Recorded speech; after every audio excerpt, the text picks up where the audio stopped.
Allez, on continue avec celui qui écrit avec de l'acide sulfurique. Il n'a pas la tête de l'oncle là, mais je peux vous dire que vous allez en prendre plein la gueule. Voici Thomas Wiesel.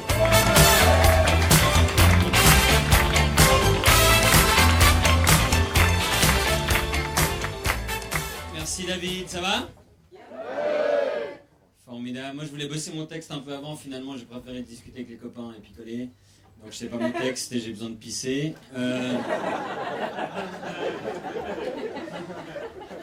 Non, je suis content qu'il y ait du monde parce que tous ceux que j'ai invités ils sont pas venus. J'essaie de convaincre une fille de venir et elle était un peu dubitative. Elle m'a dit tu vas passer combien de temps sur scène? Je vais pas me bouger pour rien. Je lui ai dit t'inquiète pas, je vais passer suffisamment longtemps sur scène, mais ça va passer très vite comme quand on fait l'amour. Et elle m'a répondu t'es sûr que t'auras le temps de faire des blagues en 30 secondes? Donc elle est pas là. J'ai vu un truc, peut-être que les mecs de la salle pourront confirmer. Une des techniques principales pour tenir plus longtemps au lit, c'est de penser à quelqu'un qui nous est désagréable physiquement. Toi avec ta copine, c'est parfait. Non, mais la plupart des gens choisissent leur grand-mère. Leur grand-mère, à part en Valais, où ils choisissent quelqu'un qui n'est pas présent dans la chambre au moment des faits. Il y a des Valaisans ce soir? Je m'en bats les couilles. Maintenant, si un Valaisan il essaie de m'attaquer après un spectacle, si un Valaisan bourré, enfin un Valaisan, il essaie de m'attaquer et de me frapper par exemple avec une bouteille, moi j'ai un truc hors pair pour échapper, je fais gaffe, elle est pas vide. Le temps qu'il vérifie, je suis méga loin. Non mais merci à tous d'être venus, c'est cool, merci d'être venus dans notre cave. Nous, c'est sympa cette cave, ça me rappelle un peu mes vacances en Autriche. Nous c'est ça qu'on fait, donc on va... Vous étiez là?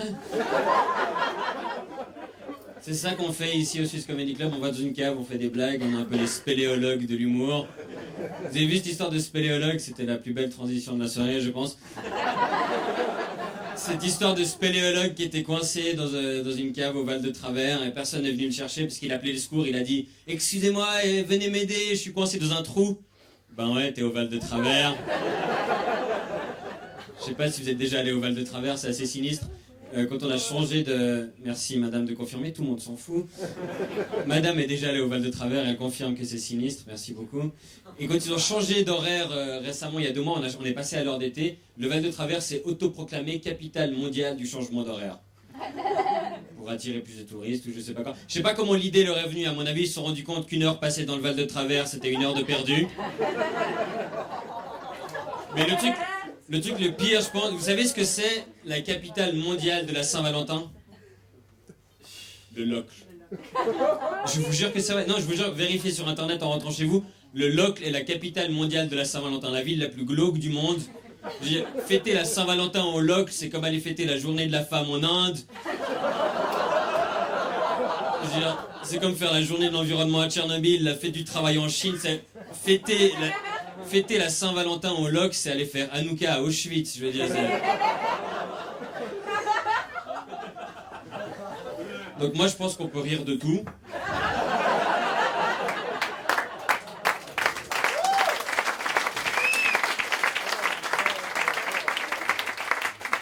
Vous êtes gentil, mais j'ai pas le temps. Non, je pense qu'on peut rire de tout. J'avais même une blague sur l'avortement, mais j'ai choisi de pas la garder. Non, mais c'est vrai, on peut rire. C'est à peu près ce que ça mérite. Non, je pense qu'on peut rire de tout. L'important, c'est vraiment de courir très vite. Et je pense que c'est bien dans toutes les situations aussi. On l'a vu à Boston. Non mais moi j'étais profondément choqué par ce qui s'est passé à ce marathon. J'ai couru moi-même un marathon, mais moi j'ai couru tout le long. Moi j'étais assez choqué, ces types à Boston qui ont commencé en courant, qui ont fini en chaise roulante. Ça compte pas, hein. Non, ça compte pas. Bon, vous me direz pour une fois que la voiture balai a servi à quelque chose.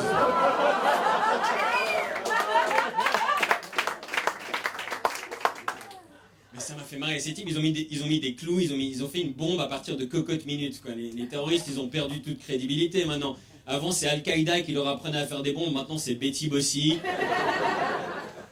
Puis aux États-Unis, c'est incroyable. Si c'est un blanc qui bute tout le monde, c'est un déséquilibré. Si le type il est musulman, c'est un terroriste. C'est vrai, vérifiez. Ça veut rien dire terroriste maintenant. J'ai vu cet enseignant bernois qui a été coincé en Égypte parce que son nom arabe ça ressemblait à celui d'un terroriste. Ça lui a gâché sa semaine de vacances au pauvre enseignant. Bon, heureusement il lui en reste 22.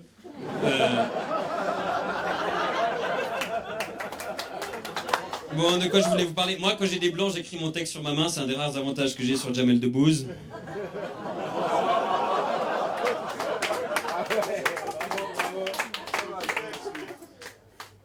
Merci Léo. Non, j'ai pas très bien passé mon texte. En fait, aujourd'hui, c'était la journée mondiale de la procrastination. C'était censé être hier, mais il s'avérait que ça pouvait attendre. La journée mondiale de la procrastination, ou comme l'appellent les fonctionnaires, un jour de semaine. Il y a un événement qui a bien marché ici à Lausanne, c'était les journées mondiales de la schizophrénie. Je sais pas si vous avez vu, c'était un gros succès. Il y a eu 500 personnes selon les organisateurs, 1000 selon les participants. En parlant de schizophrénie, vous avez vu ce cannibale à Montréal, Luca Rocco Magnotta, la justice l'a reconnu qu'il était schizophrène la semaine passée. Donc apparemment il entend des voix. C'est ce qui arrive quand tu bouffes des types. J'entends des voix. Non, t'as roté.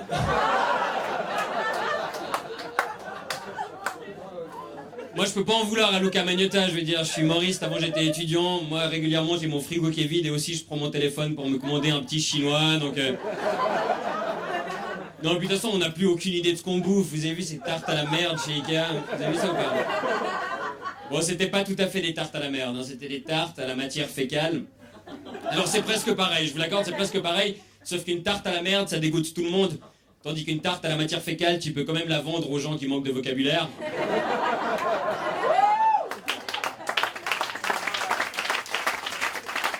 Non mais, quand on voit ce qu'il y a dans la bouffe aujourd'hui, moi je comprends les anorexiques, franchement, mais... Ouais... Accrochez-vous. Non mais... Vous avez peut-être vu cette agence de mannequins en Suède qui recrutait les mannequins à la sortie d'une clinique pour anorexiques. Moi quand j'ai vu ça, ça m'a donné envie de vomir. Thomas Wiesel.